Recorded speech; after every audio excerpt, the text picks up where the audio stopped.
Hello.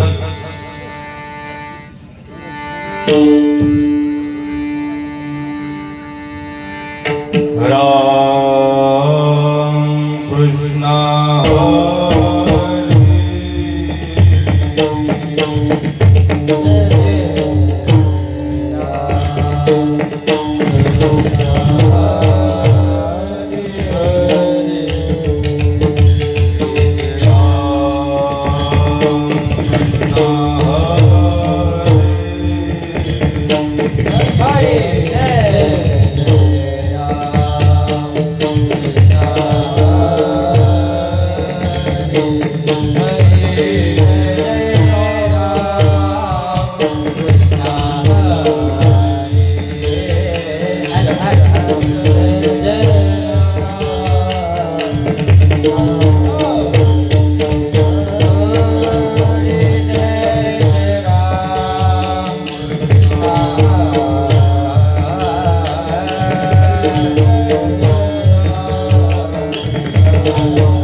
Hello hello hello echo द्या. रूप पाहता लोचने, रूप पाहता लोचने, पाहता लोचने,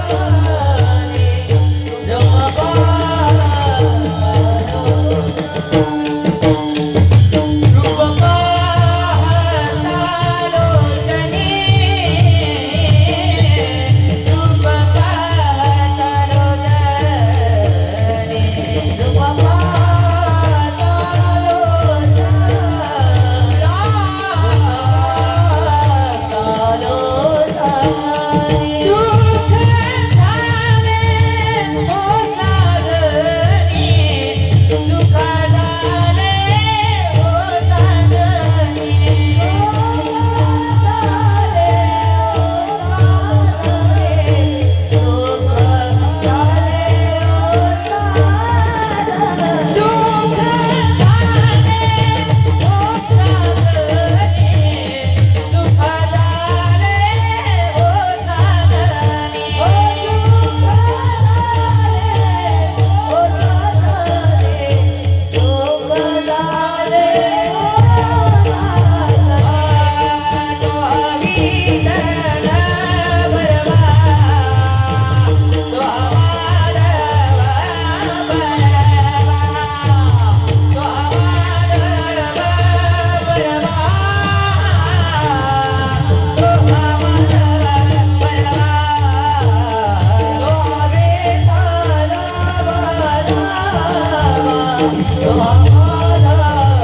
हॅलो हॅलो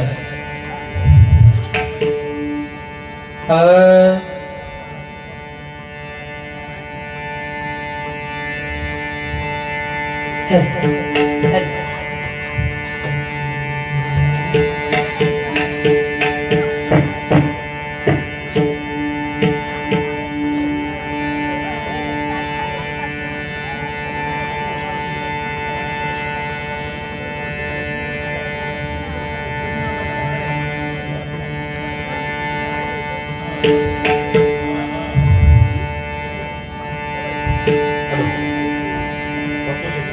महाराजांना इथे काय करणार पाणी ना पाणी बाटल्या ना 2-4 लिटरच्या बाटल्या ना कमिटीत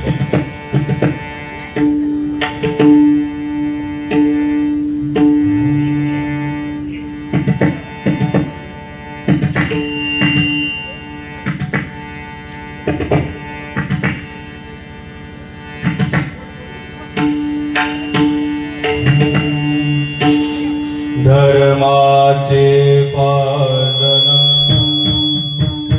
धर्माचे पालन धर्माचे पालन धर्माचे पालन पाखंड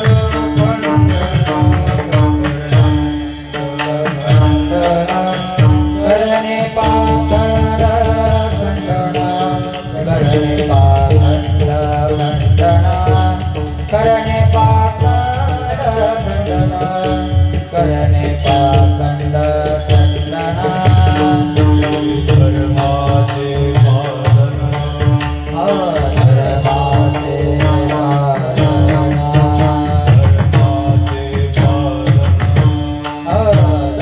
धर्माचे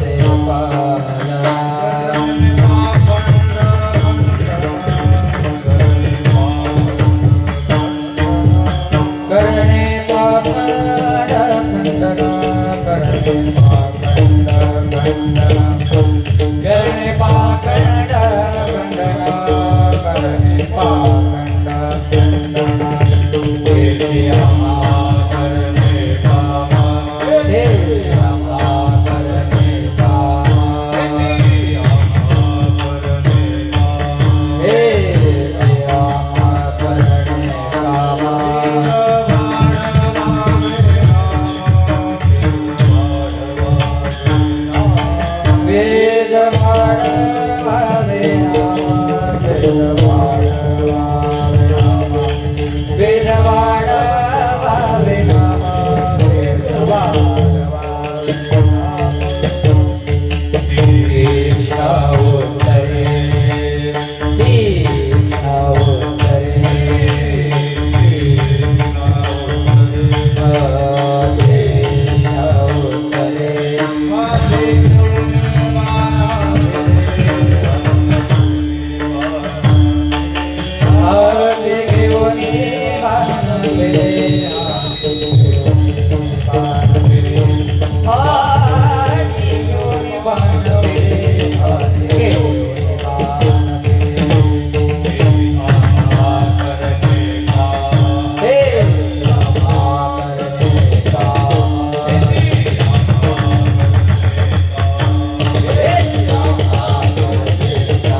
नाम हॅलो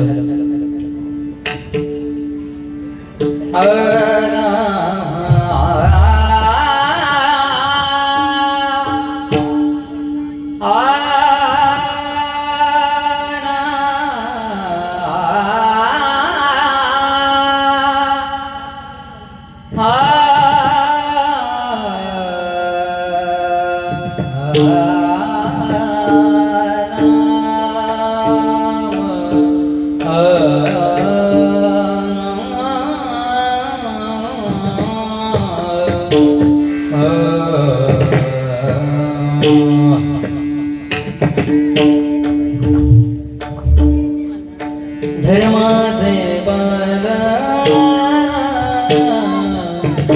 धर्माचे पालन धर्माचे पालन धर्माचे पालन पालन पालन धर्माचे पालन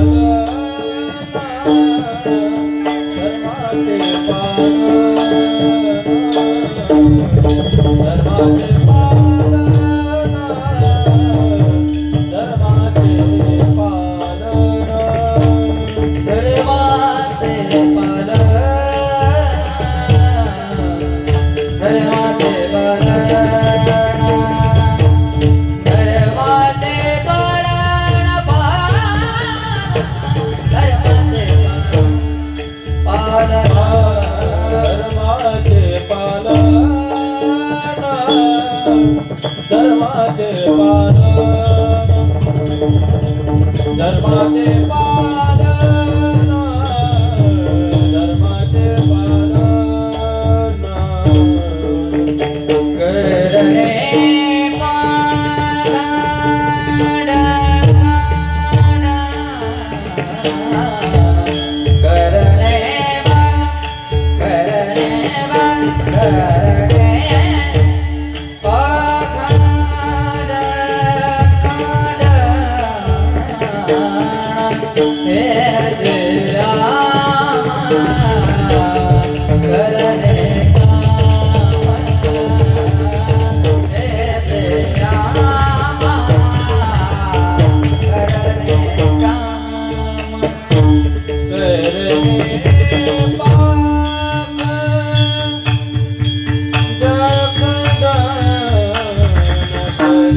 धर्माचे पालन धर्माचे पालन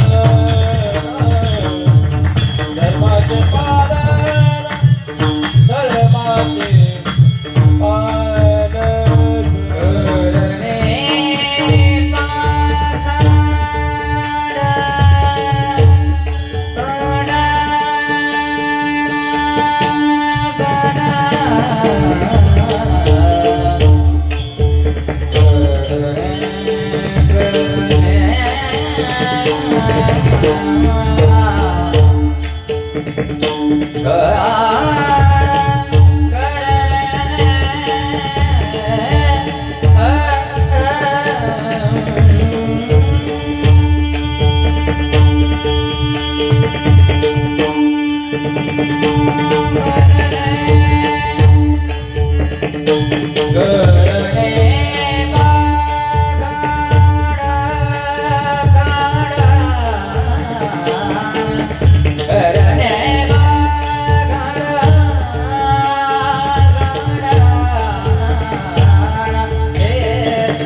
का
धर्माचे पालन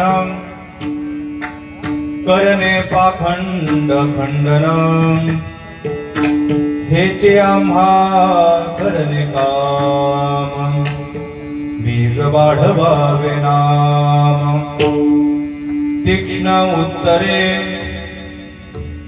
तीक्ष्ण उत्तरे हाती घेऊनी बाण फिरे हेचे आम्हा करणे काम बीज वाढवावे नाम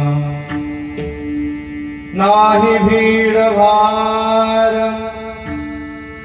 तुका म्हणे ताना थोर हेचे आम्हा करणे काम बीज वाढवावे नाम विठ्ठल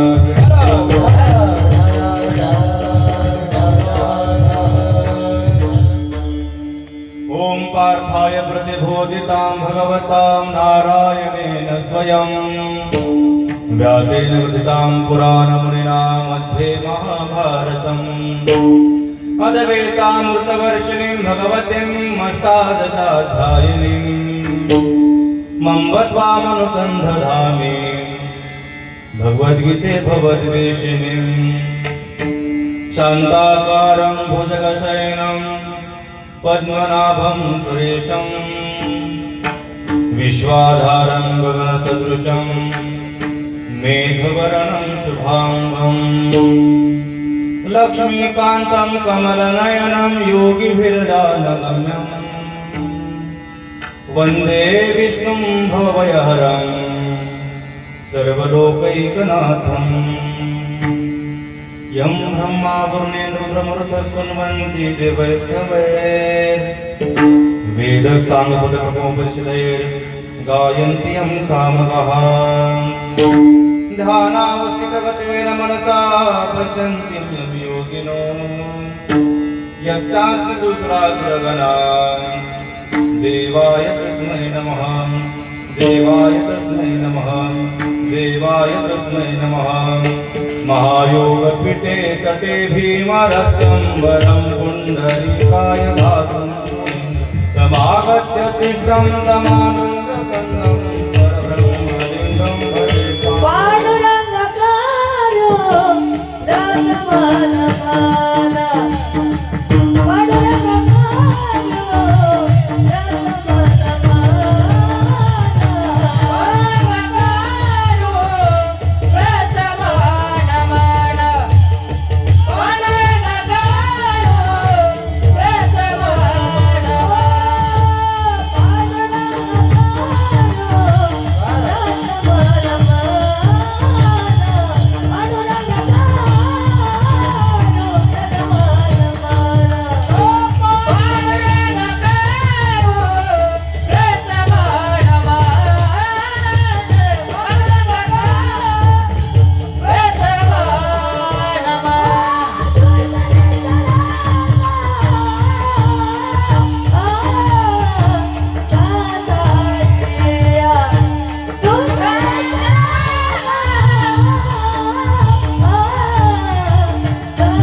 पांडुरंगा करू प्रथम नमन दुसरे चरण संतांची या त्यांच्या कृपादाने कथेचा विस्तार बाबाजी सद्गुरुदास तुका वक्रतुंड महाकाय सूर्यकोटी समप्रभ निर्विघ्नं कुरु मे देवो सर्वकार्येषु सर्वदा धर्माचे पालन करणे पाखंड खंडन हेचे आम्हा करणे काम बीज वाढवावे नाम विठ्ठल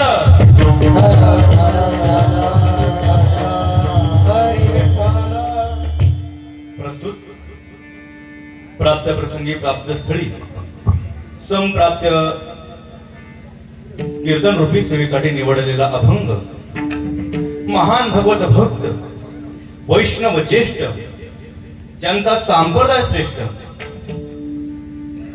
ते जरी स्वतःला मानतात कनिष्ठ पण ते अधिकाऱ्याने मात्र वरिष्ठ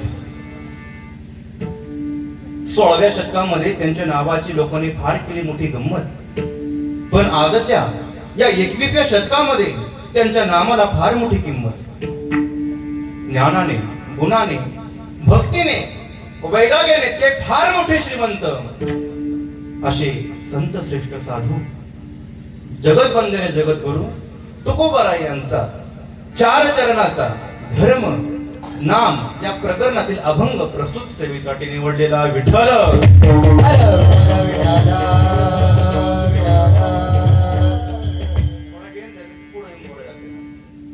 हॅलो हॅलो हॅलो आणि कडक करू नका हॅलो हॅलो विठ्ठला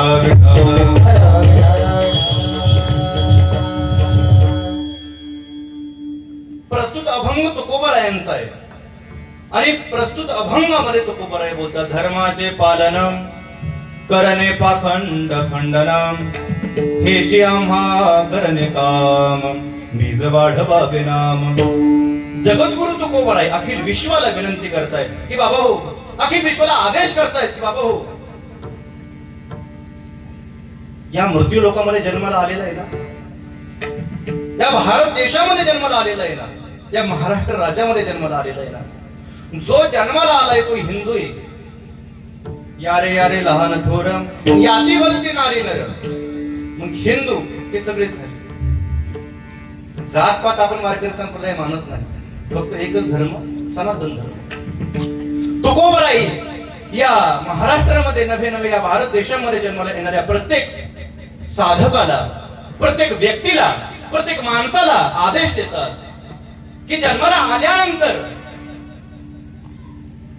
आल्यानंतर तुम्हाला 3 कामं करायचे जगद्गुरु तुकोबाराय सगळ्यांना सांगतात की जन्माला आल्यानंतर तुम्हाला किती कामं करायची आहेत बोला बोला किती कामं करायची आहेत 3 काम करायचे आजचं कीर्तन 3 कामावरच होणार आहे पहिलं काम हे जे आम्हा करणे काम बीज वाढवावे नाम पहिलं काम काय नामाचं बीज वाढवायचे बोला बोला आपल्याला बोलतं व्हायचंय पहिलं काम काय नामाचं बीज वाढवायचं हे जे आम्हा करणे काम बीज वाढवावे नाम दुसरं काम काय हे जे आम्हा करणे काम धर्माचे पालन दुसरं काम काय सांगितलं धर्माचं पालन करणं हे दुसरं काम सांगितलं महाराज पहिलं काम काय होतं नामाचं बीज वाढवायचंय आता डोंबेवाडीला बीज कसं वाढवायचं हे सांगायची गरज आहे का एवढी मोठी अंजिराची बाग आहे शेतकरी बीज कसं वाढवायचं हे तुम्हाला माहिती आहे पण नामाचं बीज वाढायचं हे पहिलं काम तुकोबारायने तुम्हाला सांगितलंय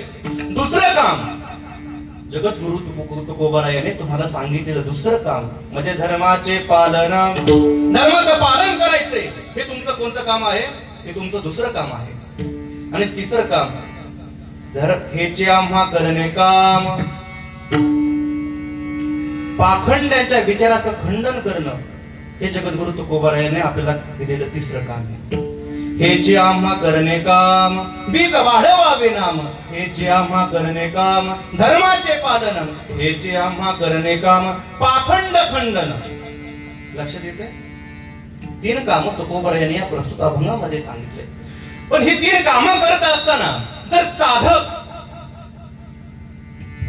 मंदिरामध्ये आला त्याने माळ घातली प्रवीण महाराज माळ घातली माळ घातल्यानंतर त्याला नावं ठेवणारे लोक भरपूर असतात, भरपूर लोक असतात महाराज.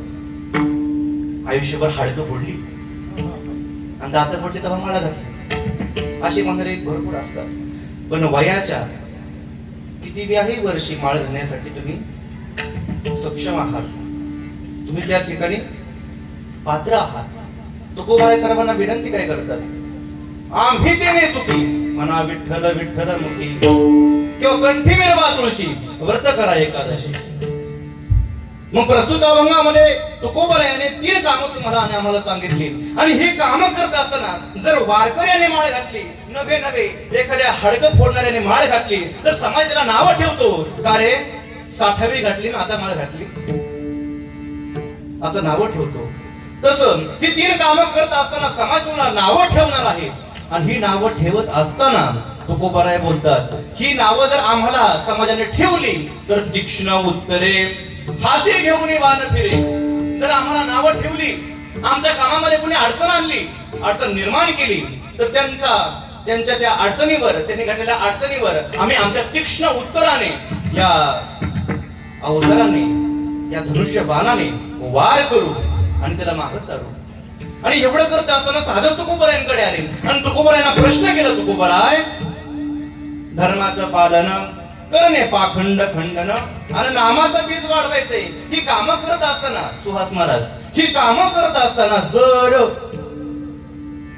एखाद्या श्रीमंत माणसाकडून नजर चुकीने काही घडलं, म्हणजे आपल्या या कामामध्ये अडचण निर्माण झाली. भाऊसाहेब महाराज, जर एखाद्या गरीब माणसाकडून ही 3 कामं करत असताना अडथळा निर्माण झाला, गणेश महाराज, जर ही 3 कामं करत असताना क्लास 1 अधिकारी ऑफिसर आहे, त्याच्याकडून काही चूक झाली, आप्पा, जर ही 3 कामं करत असताना एखादा अभागी माणूस, एखादा राजा आडवा आला आणि हे काम करण्यासाठी अडवणूक करायला लागला, तर तुकोबाराय बोलतात, श्रीमंत असो किंवा गरीब असो, राजा असो किंवा रंक असो, कोणीही माझ्या समोर आला आणि माझी ही 3 कामं करताना जर आडवा आला, तर नाही भीड भार तुका म्हणेचा ना थोर, हेची आम्हा करणे काम, बीज वाढवावे नाम विठ्ठल.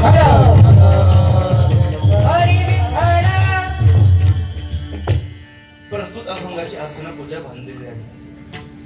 आणि कीर्तन रूपी सेवेला सुरुवात करण्यापूर्वी भक्ताचं आद्य कर्तव्य असं की तिने अल्पभाषा परिहार देणं अगत्याचं आहे. आणि तो असा की सालावाद प्रमाणे याही वर्षी अगदी थाटामाटामध्ये हा संपन्न होणारा अखंड हरिनाम सप्ताह, तथागत ज्ञानेश्वरी पारायण सोहळा या उत्सवाच्या 20व्या वर्षामध्ये, बरोबर आहे, 20व्या वर्षामध्ये पदार्पण करत असताना आजचं पहिलं पुष्प माझ्यासारख्या छोट्याशा पामाराच्या वाट्याला आलं. मी तुम्हा सर्वांचा ऋणी आहे. ही खरं तर सेवा मला आदरणीय जालिंदर बापू आणि दिनकर बापू यांच्या माध्यमातून आली. मी त्यांच्या चरणी देखील नतमस्तक होतो. खरं तर पाहायला गेलं तर वाडी बारीकी 750 लोकांचं मतदान आहे, लोकसंख्या 750 लोकांची मोजली जाते. वाडी बारीकी, पण चैतन्य खूप मोठे आहे महाराज, खूप मोठे आहे. आणि या खोर गावाचं विशेष महत्व असं बर का, आमच्या सोबत आले रावसाहेब टकले, माधव श्रीपती टकले. रावसाहेब ही त्यांची पदवी, ते क्लास 1 रिटायर अधिकारी. बरं का साहेब, अप्पा, गाव जरी बारीक असलं पण गावाच्या वाड्या मोठ्या आहेत, ताकदीच्या आहेत. बरं, एक वाडी नाही 12 वाड्या आहेत. किती आहे? एकाकडे 2 नसते 3 नसते, ह्यांच्याकडे किती आहेत? 12. बरं, 12 वाड्यामध्ये मिळून 5 सप्ते होतात. 5 आपल्या गावामध्ये 1 धाराचा होता. त्या गावावर गाव किती सप्ताह करतो? 5 सप्ताह करतो. आणि आम्ही थाटामाटामध्ये अलीकडेच आपला पिंपळगाव वाडीचा सप्ताह संपन्न झाला. आदरणीय प्रवीण महाराजांच्या माध्यमातून या खोर गावाला वारकरी संप्रदायाचं खूप गोड वळण लागले महाराज. तुमच्या गावाला कोणती कमी आहे? तुमच्या गावामध्ये पखवाज वादक आहेत, एखाद्या गावामध्ये भजनी भेटत नाही, पण तुमच्याकडे सुंदर सुंदर पखवाज वादक आहेत. महाराज पण स्वतः पखवाज वाजवतात. तुमच्या गावाकडे वादक आहेत आणि तुमच्या गावाकडे गायक देखील आहेत. याच्याही पुढे जाऊन सांगायचं झालं, तुमच्या गावाकडे कीर्तनकार देखील आहेत. मग मला असं म्हणावंसं वाटतं, खोरगाव हे दौंड तालुक्यातील एक आदर्श गाव म्हणून ओळखलं जाऊ लागलंय. कारण फक्त वारकरी संप्रदाय या गावामध्ये, या वाड्यावासामध्ये रुजू लागलेला आहे. आणि अशा असणाऱ्या या डोंबेवाडी या गावामध्ये नव्हे, डोंबेवाडी या वस्तीमध्ये माझ्यासारखे पामराला कीर्तन सेवा लाभली. माझ्या कीर्तनासाठी भांडगाववरून देखील मंडळी आलेले आहेत. आमचे पांडा बापू असतील, गोविंद बापू असतील. खर तर आपल्याच राजपुरी वस्तीवर सेवा संपन्न झाली आणि सर्व तुम्ही परिचयाची लोक होती. आता सगळ्यांचं नामोल्लेख जर एकदा केला तर आपलं कीर्तन आकाराला संपन. नुसतं नामोल्लेख हवं, नामाचा उल्लेख केल्यानंतर. पण माझ्या या पामराच्या कीर्तनाला ज्यांची गायनाची साथ आहे असे असणारे आमचे गौरव महाराज, खूप सुंदर गायक, त्यांच्यासाठी टाळ्या वाजवा. त्याचबरोबर दुसरे गायक गोविंद महाराज, प्रवीण महाराज, वा नवकरीचे प्रवीण महाराजांसाठी टाळ्या वाजवा. आमचे महेश महाराज आहेत, त्यांच्यासाठी टाळ्या वाजवा. गावाचं भूषण आहे आमचे गणेश महाराज आणि आमचे भाऊसाहेब महाराज, हे सगळे गणेश महाराज, हे सगळे गावकरी मंडळी.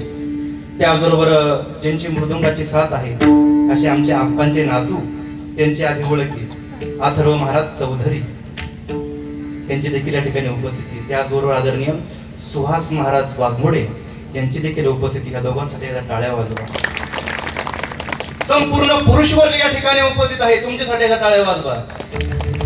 माता भगिनी, माई माऊले किती आलेत बघा, तुमच्यासाठी तुम्ही एकदा टाळ्या वाजवून घ्या. आणि खरं पाहायला गेलं तर दौंड तालुक्यामध्ये नवे अख्ख्या महाराष्ट्रामध्ये ज्यांचं नाव आहे असे असणारे आपल्या भागाचे भूषण आदरणीय प्रवीण महाराज चौधरी यांची देखील उपस्थिती माझ्या कीर्तनाला आहे. महाराज आहेत हे मला जाणवल्यानंतर मग माझं थोडं थरकाप सुरू झाला. पण महाराजांना बघून फक्त मला ज्ञानोबारायांची एक ओवी आठवत. तुम्ही संत माझी आकडा देठेचा करार बहुडा, तरी तुम्हा माने एवढा होईन मी. घ्यावी माझी सेवा, दीना दुर्बळाची, दीना दुर्बळाची देवा, दीना दुर्बळाची देवा.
घ्यावी माझी सेवा, दीन दुर्बळांची देवा. माझी सेवा तुम्ही स्वीकारून घ्या. तुकोबराय अभंग म्हणतात. धर्माचे पालन करणे पाखंड खंडन, हेची आम्हा करणे काम, बीज वाढवावे नाम. अभंग. माझ्या या कीर्तनाला आदरणीय भुवन महाराजांची देखील उपस्थिती आहे. ओघा ओघामध्ये नाव राहून गेला आणि पीटी मास्तरची देखील उपस्थिती आहे. प्रस्तुत अभंगामध्ये तुकोबराय धर्म या शब्दावर बोलतात. धर्म, आपलं कीर्तन धर्म या शब्दावर होणार आहे. वास्तविक पाहायला गेलं तर सप्ताह 8 दिवसाचा असतो. आपला किती दिवसाचा आहे? 7 दिवसाचा आहे. 7 दिवसाच्या सप्ताहामध्ये पहिलं कीर्तन, 7वं कीर्तन आणि 6वं कीर्तन हे बंधनकारक कीर्तन असतं. त्याला बंधन असतात. पहिलं कीर्तन हे बंधनकारक असतं, त्याला बंधन असतात. 6वं कीर्तन त्याला देखील बंधन असतात आणि 7वं कीर्तन त्याला देखील बंधन असतं. पहिल्या कीर्तनकाराला कशाचं बंधन? पहिल्या कीर्तनकाराला बंधन असं की जर या सप्ताहामध्ये एखादा नवीन मनुष्य आला, एखादा येऊन बसला, तर हा सप्ताह कोणाच्या भगवंताकडे पाहून केला जातोय किंवा कोणत्या भगवंताकडे पाहून केला जातोय, त्या भगवंताच्या नामाचं, गुणाचं, रूपाचं वर्णन करणारा अभंग पहिल्या दिवशी असावा. नंतर 2, 3, 4, 5 तुम्हाला कोणते कीर्तनकाराला कोणता अभंग घ्यायचंय याच्यावर काही बंधन नाहीये. 6व्या दिवसाचं कीर्तन हे मागणीपर कीर्तन असतं आणि 7व्या दिवसाचं कीर्तन म्हणजे काल्याचं कीर्तन. चरित्र ते उच्चारावे, केळे देवे गोकुळे, भगवंताच्या रासलीलेचं चिंतन करावं. मग तुमच्या मनामध्ये प्रश्न निर्माण होईल की महाराजांनी अभंग घेतला धर्माचे पालन करणे पाखंड खंडन. अभंग आज कोणता घ्यायला पाहिजे नव्हता? आज अभंग भगवंताच्या नामाचं, गुणाचं, रूपाचं वर्णन करणारा घ्यायला पाहिजे नव्हता. पण आज अभंग कोणता आहे? धर्माचे पालन.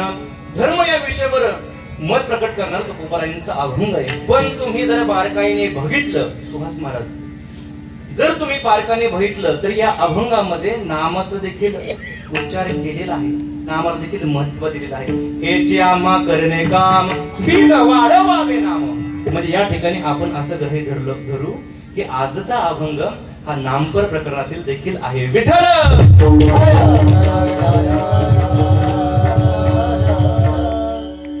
मग धर्म या विषयावर बोलत असताना तुकोबराय बोलतात की धर्म हा शब्द जर तुम्ही एखाद्या पुरुषाशी जोडला तर पुरुषांचे धर्म वेगळे, धर्म हा शब्द स्त्रियांशी जोडला स्त्रियांचे धर्म वेगळे. मग धर्म या विषयावर बोलत असताना धर्माची व्याख्या काय आहे? तुकोबराय व्याख्या प्रगट करतात. तुकोबराय बोलतात की धर्म हा शब्द तुम्ही ज्याच्याशी जोडला तो त्याचा काय धर्म नाही कळाला. ज्ञानोबराय या ठिकाणी बोलतात येथे वडील जे जे करती तया नाम धर्म ठेविती. आपले आई वडील, आपले आजोबा पंजोबा जे काय करत आलेले आहेत तेच आपण करावं, हा आपला काय आहे? धर्म आहे. ज्ञानोबराय बोलतात काही मागणे आम्हा अनुचित वडिलांचे रीत जाणत असे. आमचे वाड वडील भगवंताला काही मागत नव्हते आणि त्यांची रीत आम्ही जोपासली. तुकोबराय भगवंताला म्हणतात की देवा आम्ही देखील तुला काही मागणार नाही. या ठिकाणी तुकोबराय धर्म या विषयावर बोलत असताना ज्ञानोबराय म्हणतात तिथे वडील जे जे करती तर या नामधर्म ठेविती. पण तुकोबराय प्रस्तुत अभंगामध्ये म्हणतात की धर्म हा शब्द जर तुम्ही स्त्रियांशी जोडला, स्त्रियांचे धर्म वेगळे, आणि धर्म हा शब्द पुरुषांशी जोडला, पुरुषांचे धर्म वेगळे. आता हे तुम्हाला कळणार नाही, मी तुम्हाला सोपं करून सांगतो. धर्म हा शब्द पुरुषांशी जोडला तर बोला पुरुषाचे धर्म वेगळे आहेत. धर्म हा शब्द स्त्रियांशी जोडला, स्त्रियांचे धर्म वेगळे. धर्म हा शब्द शिक्षकाशी जोडला, शिक्षकाचे धर्म वेगळे. धर्म हा शब्द वादकाशी जोडला, वादकाचे धर्म वेगळे. धर्म हा शब्द गायकाशी जोडला, गायकाचे धर्म वेगळे. धर्म हा शब्द विद्यार्थ्याशी जोडला, विद्यार्थ्याचे धर्म वेगळे. धर्म हा शब्द सैनिकाशी जोडला, सैनिकाचे धर्म वेगळे. आणि धर्म हा शब्द जर महाराजांशी जोडला तर महाराजांचे धर्म वेगळे. मग महाराजांचा धर्म काय आहे?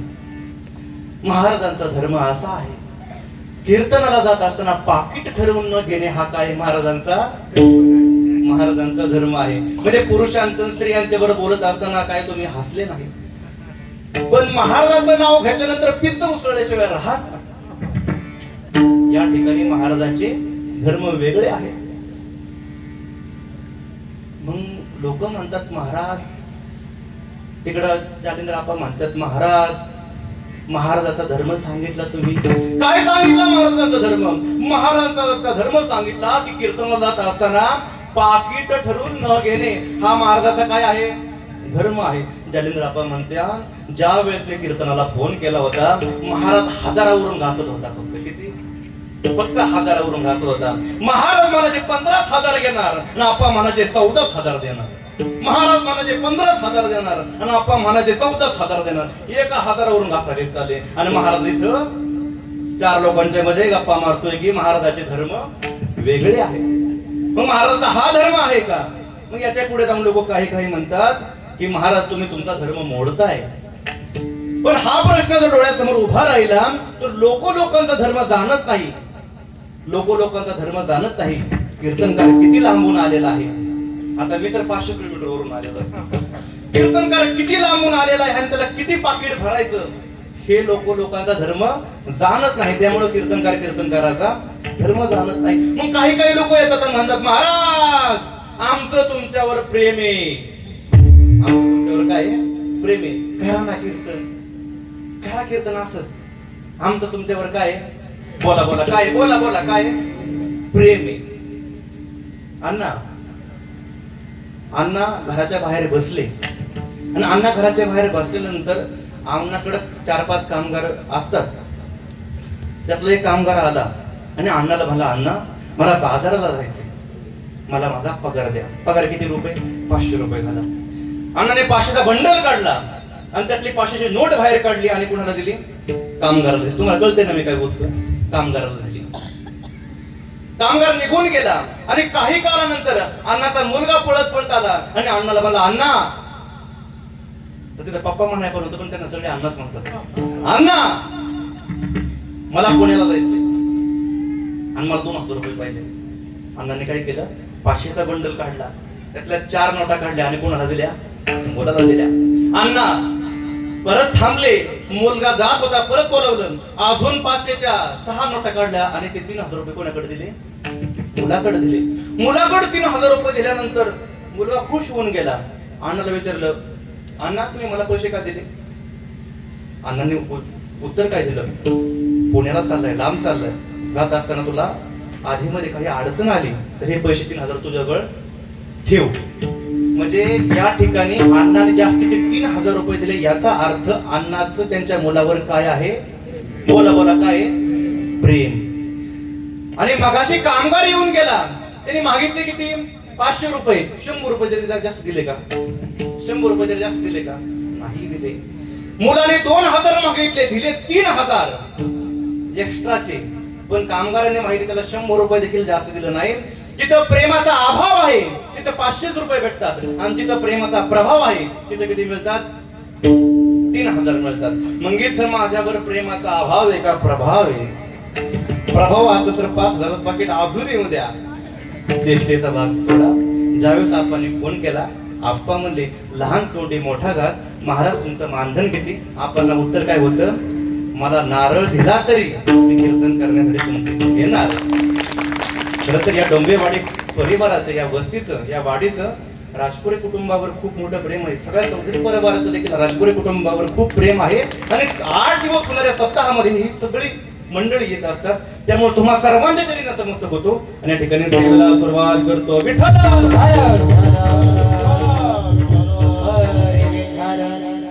धर्म या विषयावर बोलत असताना पुरुषाचे धर्म वेगळे आणि धर्म या विषयावर बोलत असताना स्त्रियांचे धर्म वेगळे. मग स्त्रियांचा धर्म काय आहे? होय आजी, स्त्रियांचा धर्म काय आहे? नवरा घरी थकून माकून आला, रानात काम करून आला, अंजीर तोडून आला आणि अंजीर तोडून आल्यानंतर त्याचे हात पाय दाबून मसाज करणं, हा काय तुमचा आहे? धर्म आहे. धर्म बोला. पतीची सेवा करणं हा पतीचा काय आहे? बोला काय आहे? धर्म आहे. कोण सेवा करतं आपल्या पतीची? कोण हात पाय दाबून देतो? खरं सांगा बरं. तर ते आजी म्हणते की नाही देत, कोणच देत नाही. मग काही म्हाताऱ्या म्हणतील महाराज तुम्हाला एक विचारायचंय. तुम्ही मगाशी म्हणून गेले पती हा परमेश्वर आहे. पती हा परमेश्वर आहे आणि परमेश्वराची आपण सेवा केलीच पाहिजे. पण परमेश्वर पुढं दारू पिऊन येतो का? परमेश्वर पुढं गांजा फुकून येतो का? आमचा दादला गांजा फुकून येतो, दारू पिऊन येतो, गायछाप खाऊन येतो, ह्याची कशी सेवा करायची? बरोबर आहे का नाही? त्यामुळे आम्ही त्यांची सेवा करत नाही, बरोबर आहे ना? त्यामुळे सेवा करत नाही ना तुम्ही ह्यांची. मग मला आता खरं खरं सांगायचं, सगळे माझ्याकडे बघा, खरं खरं सांगायचं, कोणाचा नवरा दारू पिऊन येतो? खरं सांगायचं, कोणाचा नवरा दारू पिऊन येतो? ज्याचा नवरा दारू पिऊन येतो त्याने हात वरती करायचा. इकडे बघा की इकडे तोंड कशी झाल्यात, माझं नाव किती काय, आता कसं व्हायचं, गावात राहायचंच नाही काय आता. अहो कितीही दारू पिऊन आला, घरी येऊन कितीही पत्नीची मारहाण केली, तर ही चार चौघामध्ये आपला हात वरती करून त्याच्या नावाची बदनामी न होऊ देणे, हा पत्नीचा धर्म निभावते. त्यामुळे स्त्रियांचे धर्म वेगळे आहेत आणि पुरुषांचे धर्म वेगळे आहेत. मग स्त्रियांचा धर्म असा आहे, किती जरी वाईट नवरा असला त्याच्या नावाची बदनामी न होऊ देणे, हा स्त्रीचा स्त्री धर्म जाणते.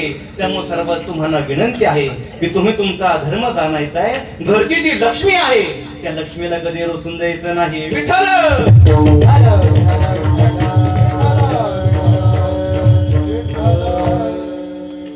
मग तुकोबाराय म्हणतात की स्त्रियांचे धर्म वेगळे, पुरुषांचे धर्म वेगळे आहेत, शिक्षकाचे धर्म वेगळे आहेत, विद्यार्थ्याचे धर्म वेगळे आहेत, महाराजांचे धर्म वेगळे आहेत. पण धर्म या विषयावर बोलत असताना मगाशी मी सांगून गेलो की तुकोबाराय यांनी आपल्याला 3 कामं सांगितलेलं आहे. त्यातलं पहिलं काम म्हणतात म्हणजे काय, हेचे आम्हा करणे काम, बीज वाढवावे नाम. धर्मावरून आपण नामावर जातोय, परत धर्मावर. तुकोबाराय काय बोलले, बीज वाढवावे नाम. मग नामाचं बीज वाढवायचंय तुम्हाला. प्रश्न पडला असेल मनामध्ये, धर्माचे पालन करणे पाखंड खंडन, हेची आम्हा करणे काम, बीज वाढवावे नाम. तीक्ष्ण उत्तरे हाती घेऊन बाण फिरे, हेची आम्हा करणे काम, बीज वाढवावे नाम. नाही भीड भार तुका म्हणे ताना थोर, हेचे आम्हा करणे काम, बीज वाढवावे नाम. या अभंगामध्ये कुठेही कोणाचं नाव घ्यायचंय हे सांगितलेलं नाहीये. बघा ना तुम्ही, नामाचं बीज वाढवायचंय, पण कोणाच्या नामाचं बीज वाढवायचंय हे कुठे सांगितलंय का? कुठेच सांगितलं नाही. या अभंगामध्ये कुठेच वर्णन केलेलं नाहीये. मग आपण शोधायचं कसं कोणाच्या नामाचं बीज वाढवायचं? तर साधक शास्त्रकारांकडे गेले आणि शास्त्रकारांना प्रश्न विचारला की बाबा हो, की आम्ही कोणाच्या नामाचं बीज वाढवायचं? त्यावेळेस शास्त्रकार सांगतात, जे नाम मंगल आहे त्या नामाचं तुम्ही बीज वाढवा. मंगल आहे असं नाम कोण? म्हातारी म्हणली, माझ्या बहिणीचं नाव मंगलाबाई, तिचं नाव येऊ काय, तिच्या नावाचं बीज काय वाढवायचं नाही. शास्त्रकार पुढे सांगतात, जे नाव पवित्र आहे त्या नामाचं बीज वाढवा. शास्त्रकार पुढे सांगतात, जे नाव बरं आहे त्या नामाचं बीज वाढवा. शास्त्रकार सांगतात, जे नाव खरं आहे त्या नावाचं बीज वाढवा. शास्त्रकार सांगतात, जे नाव गोड आहे, जे नाव उत्तम आहे, जे नाव मोठं आहे, जे नाव श्रेष्ठ आहे, जे नाव सार आहे त्या नावामध्ये सार आहे, जे नाव श्रेष्ठ आहे, जे नाव चांगलं आहे, जे नाव पुण्यवान आहे, जे नाव सोपं आहे, अशा नावाचं बीज तुम्हाला वाढवायचं. मग जे सोपं आहे, जे पुण्यवान आहे, जे चांगलं आहे, जे गुणवान आहे, जे गोड आहे, जे मोठं आहे, जे पवित्र आहे, जे मंगल आहे, असं नाव कुठं सापडन? साधकांना कळलंच नाही. आता हे नाव शोधायचं कुठं? मग तुकोबारायांना पाहिलं साधकाने आणि तुकोबारायांकडे गेले आणि तुकोबारायांकडे गेल्यानंतर साधकाने प्रश्न विचारला, तुकोबाराय कोणाच्या नावाचं बीज वाढवायचं? मग तुकोबाराय म्हणतात, आम्ही ज्या नामाचे धारक आहेत त्या नामाचं बीज वाढवायचं. आम्ही नामाचे धारक, आम्ही नामाचे धारक, आम्ही नामाचे धारक, आम्ही नामाचे धारक. नेनो प्रकाश, नेनो प्रकाश, ये प्रकाश, ये प्रकाश.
आम्ही नामाचे धारक नेनो प्रकार अनेक सर्व भावे एक आणि विठ्ठलाची प्रमाण.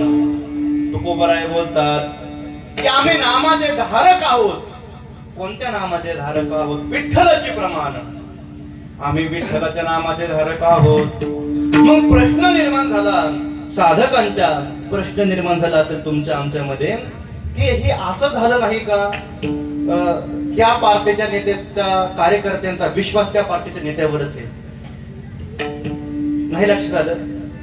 म्हणजे कार्यकर्त्याच्या पार्टीचे, त्या कार्यकर्त्यांच्या पार्टीच्या नेत्यावर त्यांचा विश्वास असणार, ही गोष्ट तेवढीच खरी आहे. तुकोबराय प्रचार कोणत्या धर्माचा करतायत?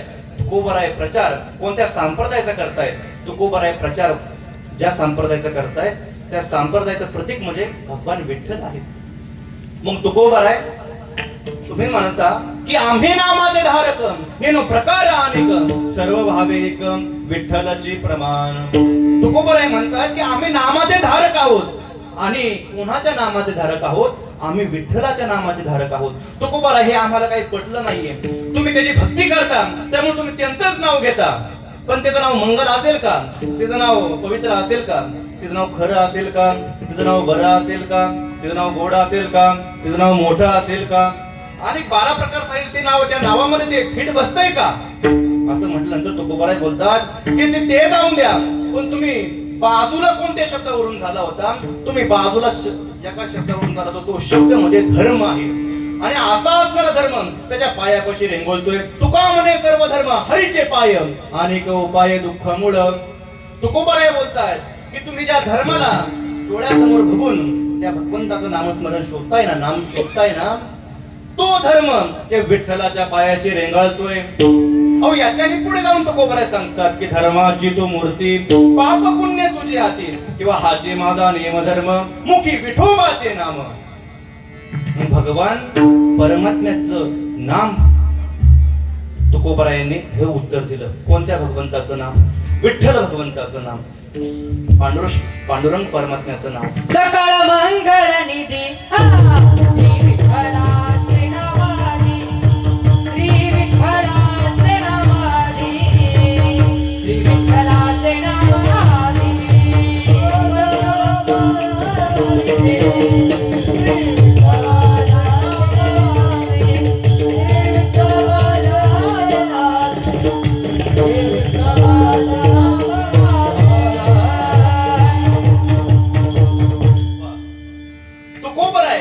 हाचे माझा नेम धर्म मुखी विठोबाचे नाम. आमचा धर्म काय आहे? भगवान परमात्मा आमचा धर्म आहे. पण शास्त्रकारांनी तुकोबराय मागाशी सांगितले की 12 नावाच्या यादीमध्ये ते नाव बसलं पाहिजे. मग तुकोबराय बोलतात ती यादी सांगा. तुकोबरायांच्या समोर यादी वाचली गेली. मग तुकोबरायाने ती यादी पाहिली आणि त्याच्यामध्ये सांगितलं होतं. तुकोबरायांनी ते वाचलं आणि तुकोबराय सांगतायत की तुम्ही शास्त्रकार सांगून गेले ते नाव मंगल असावं, पण आमच्या विठ्ठलाचं नाव मंगलात मंगल आहे. सकळ मंगळ निधी विठ्ठलाचे नाम आधी. मग शास्त्रकारानं तुम्ही मगाशी सांगून गेले की ते नाव पवित्र असावं. नाम बरवया बरवंत, नाम पवित्र आणि चोखट, नाम स्मरे नीलकंठ निज सुख निवाला. ते नाव पवित्रात पवित्र आहे. याच्याही पुढे जाऊन शास्त्रकारांनी सांगितलं होतं ते नाव बरं असावं. नामा म्हणे तुझे अवघेची भर, नामा म्हणे तुझे अवघेची भरवे आणि त्याहून भरवे तुझे नामदेवा. नामदेवराय म्हणतात ते नाव कसं आहे? बरं आहे, बऱ्यात बरं आहे. मग तुकोबराय म्हणतात तुम्ही मगाशी सांगितलं ते नाव खरं असावं, पण माझ्या विठ्ठलाचं नाव खऱ्यात खरं आहे. सत्य साच खरे नाम विठोबाचे बरे. मगाशी म्हणून गेला की ते नाव उत्तम असावं. माझ्या भगवंताचं नाव उत्तमात उत्तम आहे. उत्तमा उत्तम वाचे बोला पुरुषोत्तम. तुम्ही मगाशी म्हणून गेले ते नाव गोड असावं. ते नाव गोड असावं, ते नाव गोड असावं. गोड तुझे रूप, गोड तुझे नाम, देई मज प्रेम सर्व काळ. जिवे गोड तिनं अक्षरांचा रस, अमृत दयाच पिके पुढे. घेई घेई माझे वाचे, आणि गोड नाम विठोबाचे. ते नाव गोडात गोड आहे. शास्त्रकार वर्णन करतात की ज्या नामाचं बीज वाढवायचंय ते नाम, कळते ना मी काय सांगतोय का? चाललंय डोक्यावरून. ते नाम कसं असावं, ते नाव मोठं असावं. मग या भूतलावरती मोठं काय आहे? या भूतलावरती मोठं काय आहे आपण? या भूतलावरती मोठं काय आहे अण्णा? हे अवकाश मोठं आहे, हे आकाश मोठं आहे, पण त्या आकाशाने वरून हे भगवंताचं नाव मोठं आहे. गगनाहून वाढ नाम आहे. ज्ञानदेव मोसे निवृत्ती दार. ज्ञानदेव मोसे निवृत्ती दार. ज्ञानदेव मोसे निवृत्ती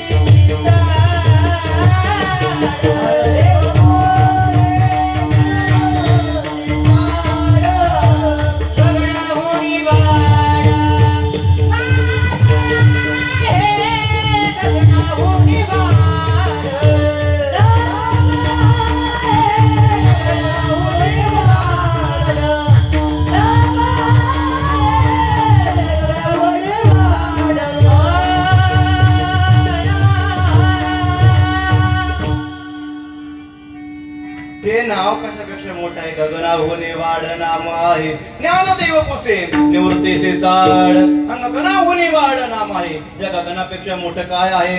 नाम आहे. मग तुकोबरायांनी त्या शास्त्रकारांना विचारलं, पुढं काय? शास्त्रकार म्हणतात ते नाव सारा असावं. सारा सार नाम शरणागत यम किंकर. त्या पुढे विचारलं ते सार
विचार करा उठा उठी नामधरा कंठी विठोबाचे. या ठिकाणी सारामध्ये सार भगवंताचं नाम आहे आणि यामध्ये देखील फिट भगवंताचं नाव बसतंय. मग याच्याही पुढे जाऊन सांगायचं तर ते नाव चांगलं असावं. नाम चांगले चांगले माझे कंठी राहो भले कपी कुळ उद्धरिले मुक्त केले राक्षसा याच्याही पुढे जाऊन सांगायचं ते नाम कसं असावं ते नाम पुण्यवान असावं हरिमुखे म्हणा पुण्याची गणना कोण करीन पण सगळ्यामध्ये सगळ्यांचा सार जो असेल ते नाव सोपं असावं कसं असावं सोपं असावं पण माझ्या भगवंताचं नाव सोपं नाही आहे माझ्या भगवंताचं नाव सोप्यामध्ये सोपं आहे नाम संकीर्तन साधन पै सोपे आणि जळतील बापे जन्मांतरीचे मग तो गोबराय बोलतात अरे जे माझ्या भगवंताचं नाव मंगल आहे पवित्र आहे बरे खरे उत्तम आहे मोठे श्रेष्ठ आहे जे चांगलं आहे जे पुण्यवान आहे ते सोपं आहे मग अशाच भगवंताच्या नामस्मरणाचा गजर अशाच भगवंताच्या नामस्मरणाचा गजर आम्ही केला पाहिजे आणि अशा भगवंताच्या नामाचं बीज तुम्ही आणि आम्ही वाढवलं पाहिजे हे अभंगाच्या दुसऱ्या चरणामध्ये बोलतात हेची आम्हा करणे गावा, हेची आम्हा करणे गावा,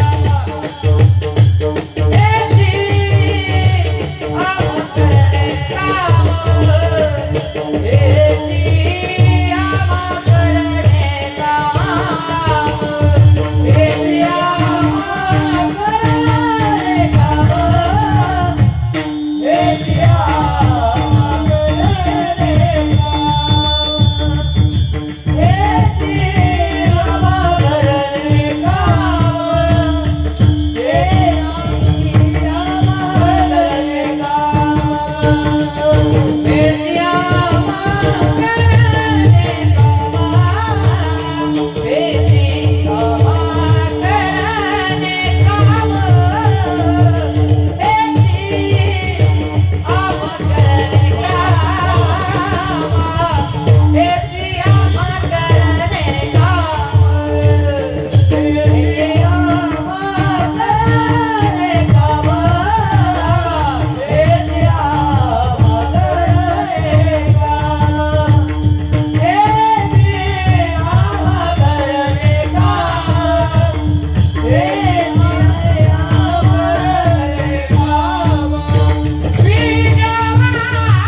करणे काम बीज वाढवावे नाम.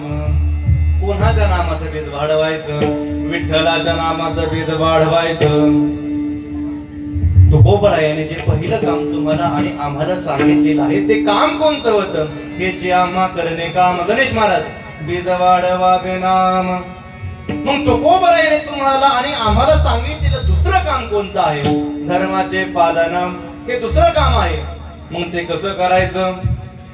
मग या ठिकाणी धर्म तपासण्यासाठी किंवा जोपासण्यासाठी, जपण्यासाठी, धर्माचं रक्षण करण्यासाठी कोणाची तरी गरज असते.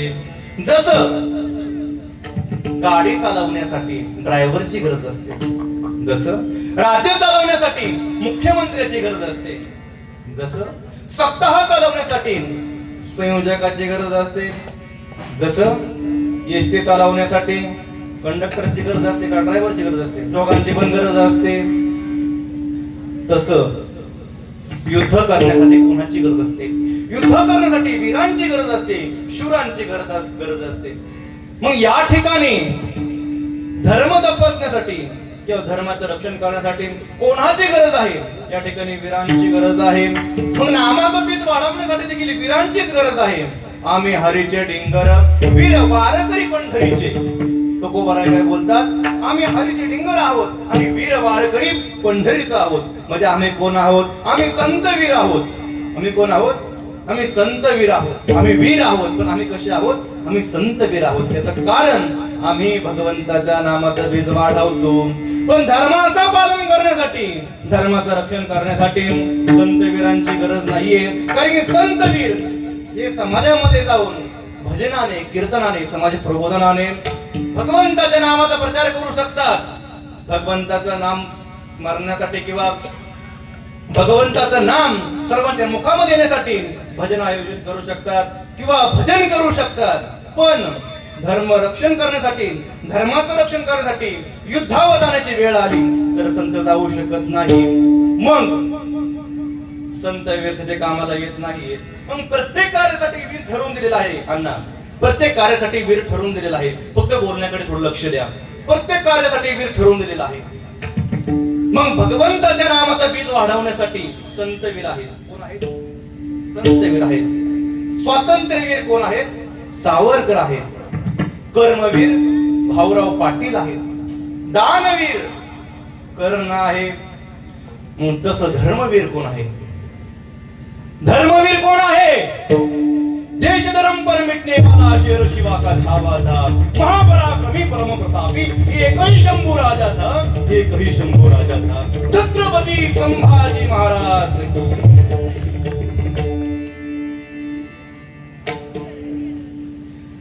अशी गर्जना आल्यानंतर युद्धाव कसं जायचं? अशी गर्जना झाल्यानंतर तलवारी कशा बाहेर काढायच्या? माझा आवाज बसला हे ठीक आहे, पण तुमचा आवाज तर आला पाहिजे. होता का नाही? तुमचा आवाज आला पाहिजे का नाही? ज्यांची ज्यांची भावना स्वराज्यासाठी, ज्यांची ज्यांची भावना देशासाठी, ज्यांची ज्यांची भावना आपल्या महाराष्ट्राच्या प्रती जर असेल तर मी गजर केल्यानंतर सगळ्यांनी गजर करायचा. जय भवानी, जय भवानी, नमो पार्वते पते हर हर हर हर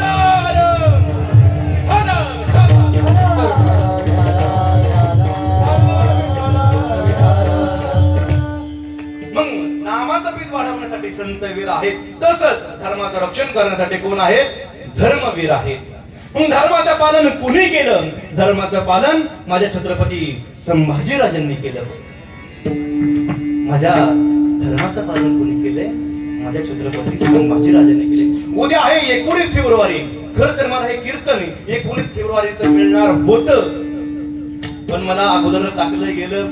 म्हणले महाराजांनी थोडं वेगळं सांगावं. मग उद्या आपल्या बापाला ऐकायचंय, पण त्याच्या अगोदर त्याच्या लेकाला ऐकू. बरोबर आहे का नाही? उद्या आपल्या बापाला ऐकायचंय, त्याच्या अगोदर आपण त्याच्या लेकाला ऐकू. मग त्या लेकाने देखील धर्माचं पालन केलंय बरं का. विठ्ठल विठ्ठल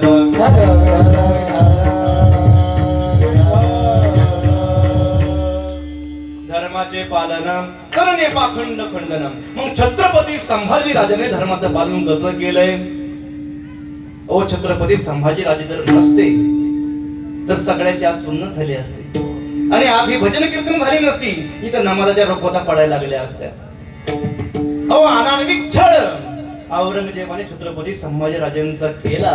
40 दिवस छळ केला, पण त्या छळाला उत्तर दिलं आणि त्याचा परिणाम असा झाला, धर्मांतर न केल्यामुळं, धर्म न बदलल्यामुळं आज आपण हिंदू म्हणून घेतोय. छत्रपती शिवरायांची कारकीर्द आहेत. छत्रपती शिवरायांनी स्वराज्य तर निर्माण केलं, पण ते स्वराज्य टिकवण्याचं काम माझ्या छत्रपती संभाजी महाराजांनी केलं. मग आता संभाजी छत्रपती शिवाजी राजे गेल्यानंतर 9 वर्ष, किती 9 वर्ष औरंगजेबाला सापडलाच नाही. किती वर्ष? सात पाहिजे आता. किती वर्ष सापडला नाही? 9 वर्ष. छत्रपती संभाजी राजांना पकडणं सोपंच नव्हतं.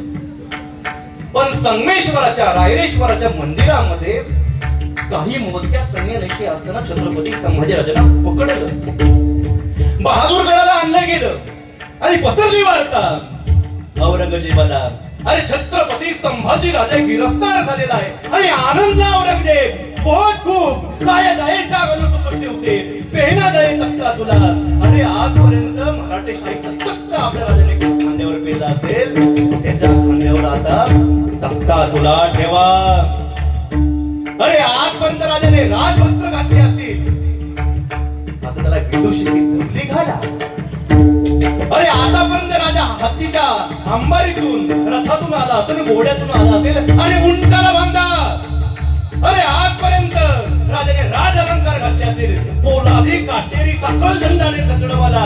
आणि कडून महाराष्ट्राला औरंगजेबाने छत्रपती संभाजी गिरफ्तार केलाय आणि निघून या दिंड्या वाजत गाजत या महाराष्ट्रामध्ये, या बहादूरगडामध्ये. आणि बर हुकूम वाजत गाजत दिंड निघाली शिवरायांची. कुठं?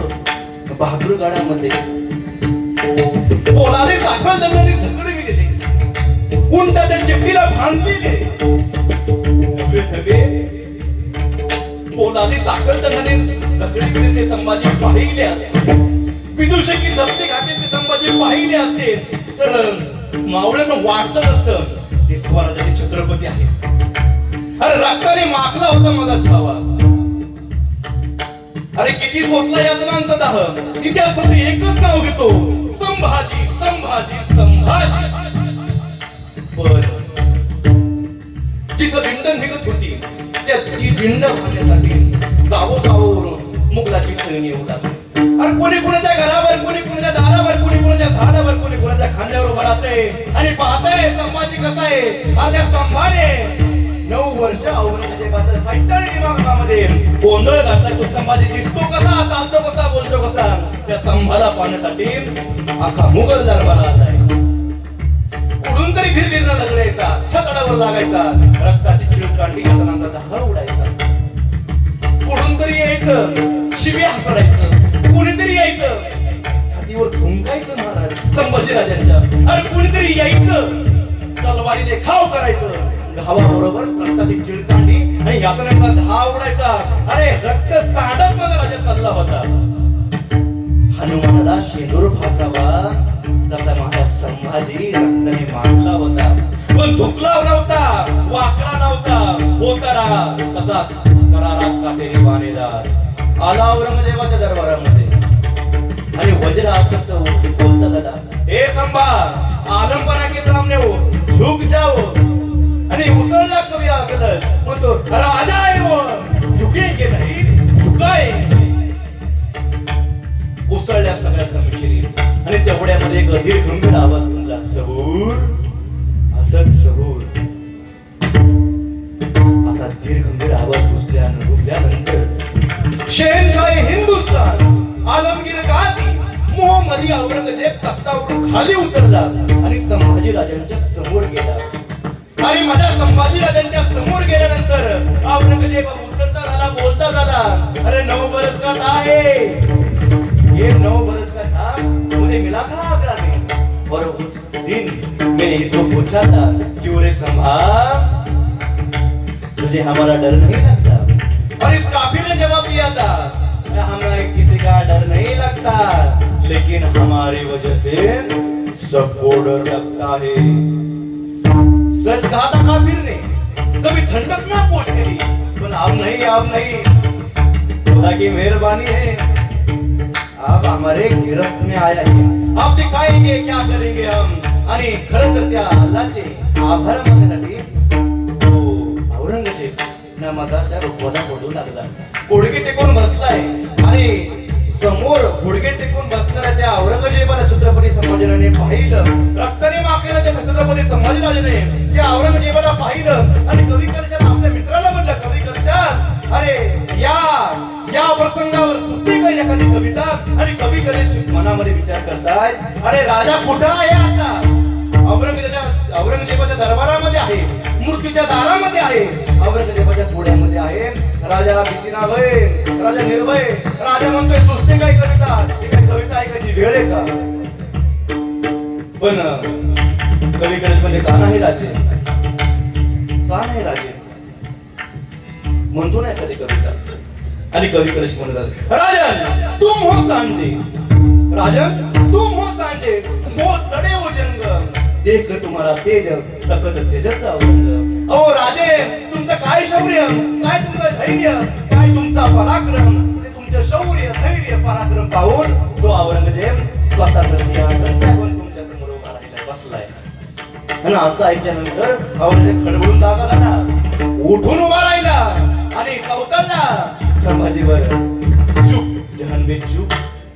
आणि औरंगजेब खरतर त्या संभाजीराजांना विचारत झाला, हे संभा कहा रखी है लूट, बता. हे संभा कहा रखी है लूट, कहा रखा है खजाना. आणि असं म्हटल्यानंतर दुसरा जवाब, अरे हिंदुस्थान आमचा खजाना, इथला मातीतला कण तुम्ही सोनं. औरंगजेब तू लुटलास खजाना, तू लुटलास आमचा हिंदुस्थान, आणि मागणार नाही, होणार नाही बिगर तुझ्यासारखे. घेऊ मनगटाच्या जोरावर आणि तलवारीच्या पातेवर.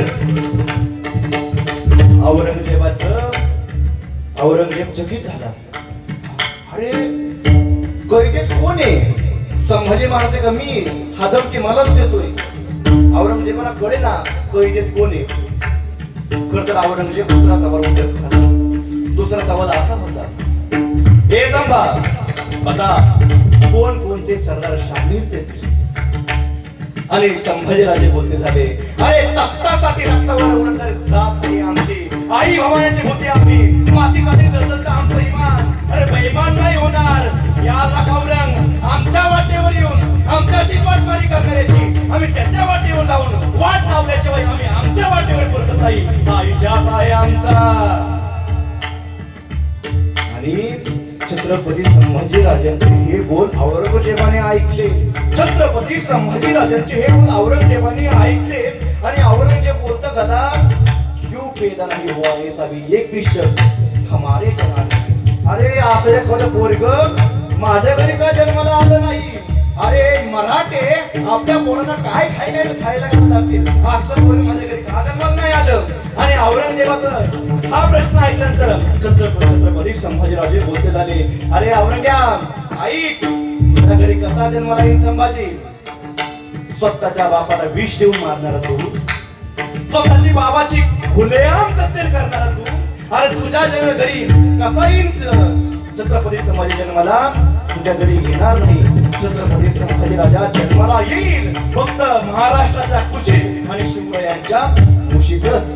तुझ्या घरी छत्रपती संभाजीराजा जन्माला येणार नाही. आता आपण बसला, तुझ्या घरी जन्माला नाही येणार. राग आला औरंगजेबाला, इसको मेरे सामने मत ले जाओ मेरे सामने से. आणि छत्रपती संभाजीराजांना नेलं गेलं. आणि छत्रपती संभाजीराजांना नेल्यानंतर औरंगजेब आपल्या सैन्याला म्हणतोय, क्यों रे ये छत्रपती संभाजी और शिवाजी शेर और छावा कब निकल जाएंगे पता नहीं चलेगा. अरे हाथ से कब फिसल जाएंगे पता नहीं चलेगा. तो फिर इसकी आंखें निकाल देते हुजूर. आणि छत्रपती संभाजी राजांचं डोळे काढण्याची प्रथा, नवे नवे डोळे काढण्याचा तो क्षण आला. तो क्षण आल्यानंतर छत्रपती संभाजीराजांना भांडलं गेलेलं आहे. छत्रपती संभाजीराजांना भांडलं गेलेलं आहे आणि त्यामध्ये लखलखती सळे घेऊन लालहुंद सळे घेऊन दुराच्या रेषा हवेमध्ये सोडून त्या सळ्या समोर आल्या.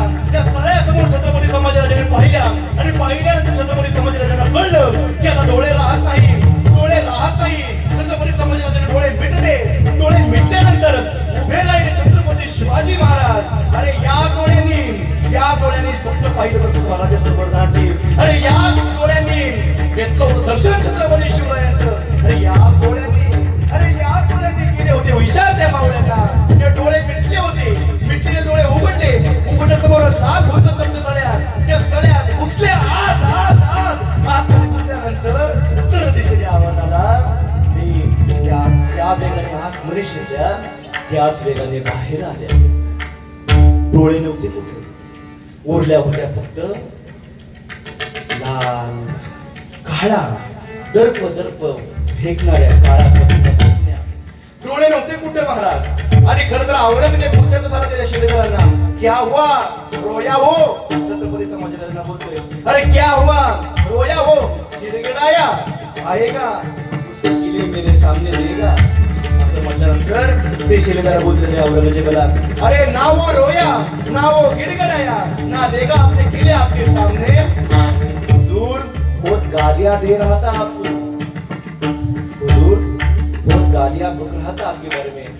सबर करो, आप उसके सामने नहीं दे होते नहीं तो वो आपका गला दबा देगा. असं म्हटल्यानंतर औरंगजेबाला राग आला आणि औरंगजेबाने दुसरी आज्ञा दिली, जीभ कत्तल करा त्याची, जीभ कापून टाका. आणि जीभ कापून टाकण्याची प्रक्रिया सुरू झाली. लखलखती नंगी तलवार घेऊन हापशी निघाले आणि छत्रपती संभाजीराजांच्या जवळ आले. आणि छत्रपती संभाजीराजांना पाहिलं आणि पाहिल्यानंतर लखलखती नंगी तलवार चमकली आणि छत्रपती संभाजीराजांची जीभ खाली पडली, तुटली जीभ. अरे ते जीभ तोडण्याच्या अगोदर त्या हापशाने त्या मुघलाने किती प्रयत्न केले असे प्रयत्न केले. आले आणि आल्याबरोबर छत्रपती संभाजीराजांचं तोंड उघडण्याचा प्रयत्न केला, पण तोंड उघडत नाहीये. कुणीतरी आलं कानावर दाब देते, तोंड उघडत नाही. कुणीतरी आलं डोक्यावर प्रहार करते, तोंड उघडत नाहीये. मग आता उघडायचं कसं? अरे तोंड उघडण कसं? सिंहाचे दात मुदरी आपली अवकाश सांगणार छत्रपती संभाजी, तो आपलं तोंड उघडणार नाही. मग एक हापशी आला, त्याने नाक दाबलं, काहींनी तोंड दाबलं आणि नाक तोंड दाबल्यानंतर श्वास कोंडला गेला आणि श्वासाच्या पोटी तोंडावरचा हात काढला आणि हात काढता खोलीत जीभ बाहेर आली. तशी जीभ बाहेर आली तशी सांडशी आतमध्ये गेली, जीभेला बाहेर ओढलं आणि बाहेर ओढल्यानंतर लखलखती नंगी तलवार चमकली. छत्रपती संभाजीराजांची बाबा हो, छत्रपती संभाजीराजांची जीभ खाली पडली. असं 1 नाही 2 नाही 3 नाही 40 दिवस. किती? 40 दिवस आरामविक छळ छत्रपती संभाजीराजांचा चालला. आणि 40 दिवसाच्या छळामध्ये कुणीतरी यायचं शिवी हसडायचं, कुणीतरी यायचं मांसाचे लचके काढायचे, कुणीतरी यायचं ते मांसाचे लचके कुत्र्या गिधाडांना खायला घालायचं, कुणीतरी यायचं पायाची वाटी काढायचं, कुणीतरी यायचं घाव करायचं. छत्रपती संभाजीराजाने ही व्यथा, ही परिस्थिती किती दिवस भोगली, हा छळ किती दिवस भोगला? 40 दिवस. 40 दिवस भोगल्यानंतर उगवली चैत्र अमावस्या आणि औरंगजेबाने आदेश दिला, अरे सर कलम करा त्याचं. आणि असं सांगितल्यानंतर महाराज छत्रपती संभाजीराजांचं सर कलम करण्यामध्ये आलं. एका फाळाला बांधलं गेलं, फाळाला रोवलं गेलं. ते फाळ अख्ख्या इंद्राणीच्या डोहामध्ये फिरू लागला तुळापुरामध्ये आणि तो फाळ आला इंद्राणीच्या डोहामध्ये रोवला गेला. त्या फाळातून रक्ताचा एक थेंब पडला छत्रपती संभाजीराजांच्या शिराचा आणि तो पडला कशावर? इंद्रायणीवर. अरे शहारली इंद्रायणी. खरा समाज कोणाला कळला नाही. आजही आपल्या समाजाची ही परिस्थिती आहे. छत्रपती संभाजीराजांना रंगेल म्हणतात, दारू पितो म्हणतात. छत्रपती संभाजीराजा असा नव्हता. छत्रपती संभाजीराजा होता म्हणून आपला भारत देश वाचला. छत्रपती संभाजीराजे होते त्यामुळे आपण या ठिकाणी कीर्तन करतोय. छत्रपती संभाजीराजे होते त्यामुळे तुम्ही गायन करताय महाराज. छत्रपती संभाजीराजे होते त्यामुळे तुम्ही वादन करताय महाराज. त्यावेळी जर धर्म परिवर्तन एका माणसाने केलं असतं तर अख्खं धर्म परिवर्तन मराठ्यांचं झाल्यासारखं झालं असतं.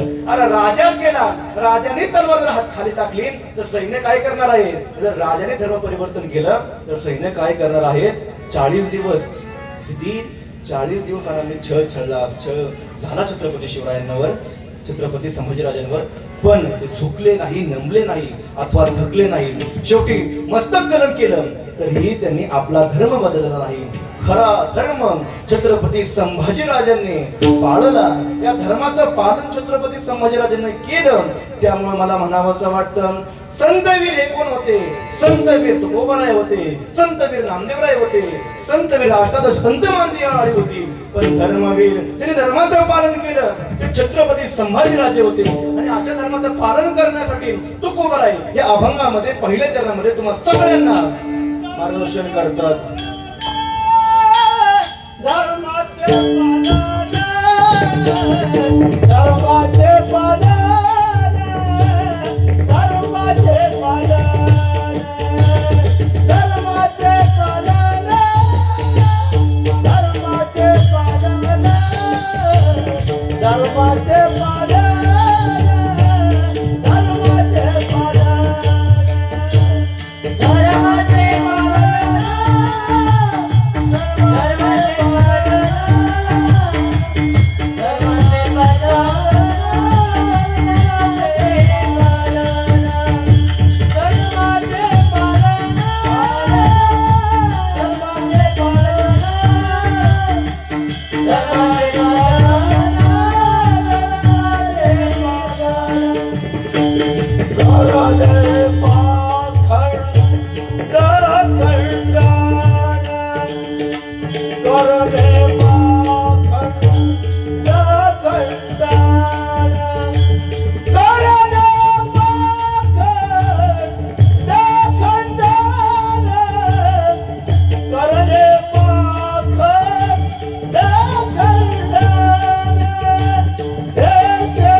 धर्माचे पालनम करणे पाखंड खंडनम हेचे आम्हा करणे काम बीज वाढवावे नाम. पहिलं कार्य तुकोबाराने तुम्हाला आणि आम्हाला दिलेलं धर्माचे पालन, बीज वाढवावे नाम, धर्माचे पालन. दुसरं काम धर्माचे पालन, तिसरं काम पाखंड्याच्या विचाराचं खंडन करणं हे काम तिसरं काम आहे. मग पाखंड म्हणजे काय? पाखंड म्हणजे जे देवाला मानतात ते कोण असतात महाराज? धार्मिक. आणि जे देवाला मानत नाही ते कोण? अधर्मी. देवाला मानतात ते कोण? आबा. देवाला मानतात ते धार्मिक आणि देवाला जे मानत नाही ते अधर्मी लोक. पण काही लोक असे असतात जे देवाला मानतात, गळ्यामध्ये 10 पार 12 तुळशीच्या माळा घालतात, खादुयंतीचा गंध लावतात आणि भगवंताचे दास म्हणून आपलं संबोधन करून घेतात. पण एवढं सगळं करूनही ज्याचं मन विषय वासनेने भरून गेलेलं आहे अशा माणसाला काय म्हणावं? अशा माणसाला पाखंडी म्हणावं. भगवंताचं नामस्मरण करतोय पण अंतःकरण जर मलिन असेल असा माणूस पाखंडी आहे. अशा पाखंड्याच्या विचाराचं खंडन करावं असं आपलं तिसरं काम आहे. पहिलं काम काय होतं? याचे आम्हा करणे काम, नामाच्या बीजाचं संगोपन करणं. दुसरं काम धर्माचं पालन करणं, कसं? छत्रपती संभाजीराजांसारखं. तिसरं काम पाखंड्याच्या विचाराचं खंडन करायचं. आता ही 3 कामं झाली. पण ही 3 कामं जर करत असताना व्यवहारामध्ये ही 3 कामं जर आपण अंगीकारली आणि या मार्गाने जर आपण मार्गस्थ झालो तर याच्यामध्ये खूप आडी अडचणी आहेत महाराज. याच्यामध्ये खूप आडी अडचणी आहेत. चांगली लोक भेटतील, वाईट लोक भेटतील. चांगली लोक चांगलं म्हणणार आहेत, वाईट लोक वाईट म्हणणार आहेत. पण न डगमगता 20 वर्ष सेवा करायची तशी अहोरात्र दिवस नव्हे नव्हे संपूर्ण आयुष्यभर आपल्याला भगवंताची सेवा करायची. आता मला कळतंय 11 वाजत आलेले आहेत आणि किती जरी ऐकण्याची इच्छा असली तरी डोळ आपले आता निजायला लागलेले. निजायला म्हणजे वैकुंठ धामासाठी नाही, आरामासाठी. डोळे तुमचे निजायला लागले, तुमच्या चेहऱ्याकडून मी पाहू शकतो की सगळ्यांना झोप आलेली. मला पण आवाज बसला नाही, मी पण काही लाभवणार नाही. ही सगळी कामं करत असताना जर एखादा आडवा आला तर तीक्ष्ण उत्तरे हाती घेऊन बाण फुले. पण शेवटी तुकोबराय बोलतात, नाही भीड भार तुका म्हणे साना थोर. नाही भीड भार आणि तुका म्हणे साना थोर, याचा अर्थ खरं तुम्हाला कळला का महाराज? नाही का? म्हणजे मागा जरूर सांगतोय ती तरी कळलंय का नाही तुम्हाला? सगळ्यांची सूर्यफुलनुसाची डाऊन झालेली आहे. झोपल्या तिकडे आधी तर झोपलं बोलायला लागले. तुम्ही माग काय बघा तुम्हीच. नाही भीड भार, भीड राखली जाणार नाहीये. आता याचं कारण काय? की 3 कामं कळाली महाराज. किंवा ही कामं करत असताना जर एखादा आडवा आला तर त्याला प्रत्युत्तर देण्याचं काम आम्ही करू. पण नाही भीड भार तुका म्हणे साना, याचा अर्थ काय? तो अर्थ सांगण्यासाठी मी आहे. तो अर्थ असा आहे, तो अर्थ असा आहे महाराज, जर ही कामं करत असताना अण्णा एखादा राजा आडवा आला तर त्याच्या देखील विरोधामध्ये जाण्यासाठी तो कोबाराई मागा पुढे पाहत नाही. ही कामं करत असताना जर एखादा गरीब मनुष्य आला तरी तो कोबाराई त्याच्या विरोधात जाण्यासाठी मागा पुढे पाहणार नाहीये. मग ह्या गोष्टी महाराज सांगते, पण ह्याच्या गोष्टी पटवून कशा द्यायच्या? किंवा संदर्भ लागत नाहीये. कोण आडवं येणार आहे? कोण तुम्हाला परावृत्त करणार आहे? मग याच्यासाठी एक सुंदर असं उदाहरण आहे. सुंदर उदाहरण म्हणजे असं की काही वेळेस महाराज, अथर्व महाराज, काही वेळेस एखादा दुर्जन माणूस सज्जनाचं सोंग घेऊन तुमच्यापाशी येऊ शकतो आणि तुम्हाला मार्गदर्शन करू शकतो. आणि काही वेळेस एखादा सज्जन माणूस दुर्जनाचा वेश धारण करून येऊन तुम्हाला मार्गदर्शन करू शकतो. पण ते तुम्हाला कळणार नाही, कारण की वेशावर माणूस आपण आता या ठिकाणी जज करतो. जसं रामायणामध्ये सीतेचं हरण करण्यासाठी कोण आलं होतं? रावण आला होता. रावण अंतकरणाने कसा होता? वाईट होता, दुर्जन होता. पण त्याने वेश कोणता धारण केला होता? त्याने वेश साधूचा धारण केला होता. तुकोबरायाने तो प्रसंग पाहिला, आत्मसात केला आणि तुकोबरायाने विचार करून पुढे सांगितलं. जर एखादा दुर्जन तुमच्या समोर सज्जन म्हणून आला आणि तो त्याचे विचार वाईट पद्धतीने जर मांडत असेल तर त्याची भेट तुम्ही राखायची नाहीये. नाही वेळावार तुका म्हणे साना थोर, याचे आम्हा करणे काम बीज वाढवावे नाम. ज्या नामाचं बीज तुम्हाला आणि आम्हाला वाढवण्यासाठी ज्या संतांनी परावृत्त केलेलं आहे त्या संतांचं सगळ्यांनी एकदा हात वरती करा. सगळ्यांनी हात वरती करून ज्याचे हात आहेत त्यांनीच वरती करा, ज्याचे वरती दात आहेत त्यांनीच वरती करा. ज्ञानेश्वर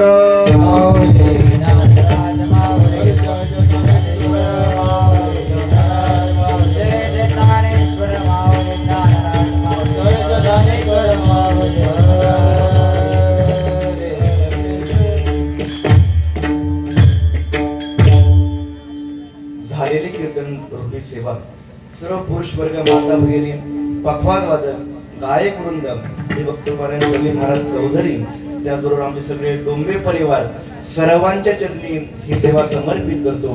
माझ्या आई वडिलांच्या चरणी ही सेवा समर्पित करतो. श्री संत ज्ञानोबा, श्री संत तुकोबारायांच्या चरणी ही सेवा समर्पित करतो. खरं तर 15 दिवसापासून माझी तब्येतच खालावलेली आहे सगळ्यांना माहिती, पण तरी आग्रहास्तव या ठिकाणी मला कीर्तनाची संधी मिळाली. मी काही मोठा कीर्तनकार नाही, पण तुम्ही सर्वांनी तुका म्हणे तुम्ही कृपाळ, उदार आणि शृंगारीले बाळ कौतुके या न्यायाप्रमाणे मला तुम्ही या ठिकाणी बोलण्याची संधी दिली. मी तुमच्या सर्वांच्या नतमस्तक होतो आणि या ठिकाणी सेवेला सल्पेराम विठ्ठल जय